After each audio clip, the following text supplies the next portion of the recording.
আমাদের চাইতে আমেরিকা পিছিয়ে আছে।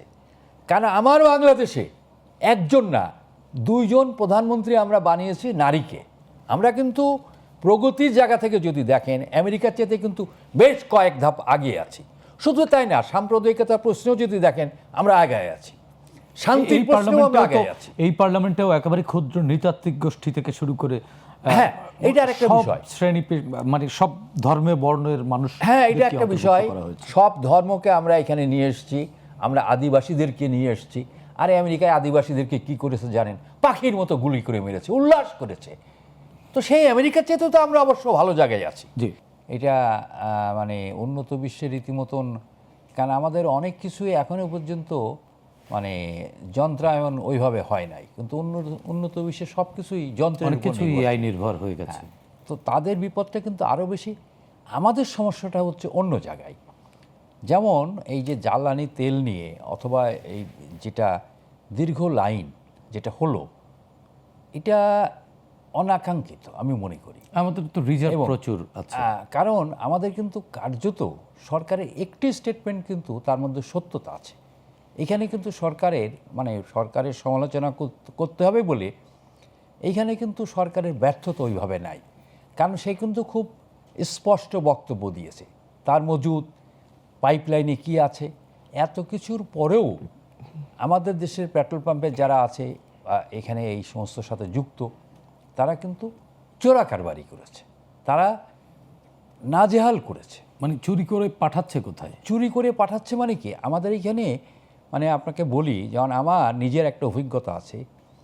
যখন 84 বন্যা শুরু হলো, তখন ঢাকা শহরে হু হু করে পানি আসছে। আমার বাড়ির পাশে রাসা বাজার। তো আমি ছোটোবেলায় বাজার করতাম। তো আমি বাজারে গেছি, তো যে দোকান থেকে চাল নেই ওখানে আমি আমার ব্যাগ রেখে গেছি। তো ব্যাগ রেখে যে আমি তখন জিজ্ঞেস করছি কত করে আজকে, তো সে কিন্তু একটা দাম বলল। আমি যখন কাঁচা বাজার করে এসে ওর কাছে বললাম যে চাল দাও, তখন সে রেট বলছিল না। ওকে না, এটা তো হতে পারে না। তার মানে কি, তার কাছে তখন মানে চাল তো আগের কেনা না, চাল তো ওই দিনের কেনা। তো আমাদের ব্যবসায়ীদের মধ্যে একটা প্রচণ্ডভাবে একটা দুর্নীতিপরায়ণ মনোবৃত্তি, মানে হোর্ডিং, এটা আমাদের মানে মানে ইয়ের মধ্যে, জিনের মধ্যে ঢুকে গেছে। এবং এই ঢোকাটাও কিন্তু খেয়াল করতে হবে, এটা কিন্তু একদিনে ঢোকে নাই। এটা ব্রিটিশ ভারত থেকে শুরু করে স্বাধীন বাংলাদেশে এইটা শুরু হয় হচ্ছে শেখ মুজিবের শাসন আমলে।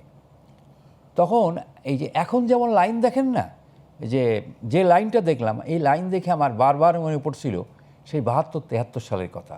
তখন কেরোসিনের জন্য লাইন দিতে হতো। তখন তো গ্যাস ট্যাস ছিল না, হয় কেরোসিনের চুলা ছিল না লাকড়ির চুলা ছিল। কিন্তু শহরে অনেকেই বা বেশিরভাগই বলতে পারেন কেরোসিনের চুলা জ্বালাতো। এবং তখন সবার ঘরে কিন্তু বিদ্যুৎও ছিল না, অর্থাৎ তখন কিন্তু হারিকেন জ্বালাতে হতো। তো কেরোসিন তো খুব জরুরি। তখন কিন্তু কেরোসিন সংকট ছিল না, সংকট ছিল না। তখন আওয়ামী লীগের নেতাকর্মী, কারণ ডিলার দেওয়া হয়েছিল ঢাকা শহরে যত ডিলার সব আওয়ামী লীগের। তখন তো অন্য কোনো দল ছিল, অন্য কোনো দল ছিল না। স্বাধীনতার পর সমস্ত কিছু ডিলার ফিলার যা আছে আওয়ামী লীগের।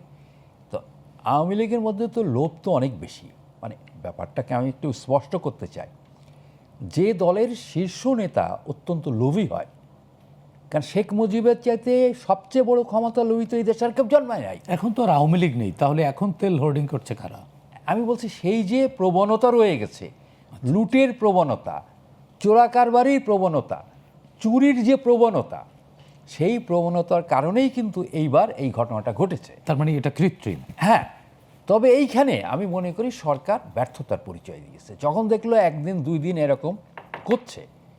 কারণ আমি দেখলাম আইন শৃঙ্খলা পরিস্থিতি তারা বালিশের তলা থেকে, খাটের তলা থেকে বের করছে, ড্রাম থেকে তেল বের করছে, পুকুরের মধ্যে তেল বের করছে। যখন এই চিত্র আমাদের সামনে আসলো, তখন কিন্তু কঠিন অ্যাকশানে যাওয়া উচিত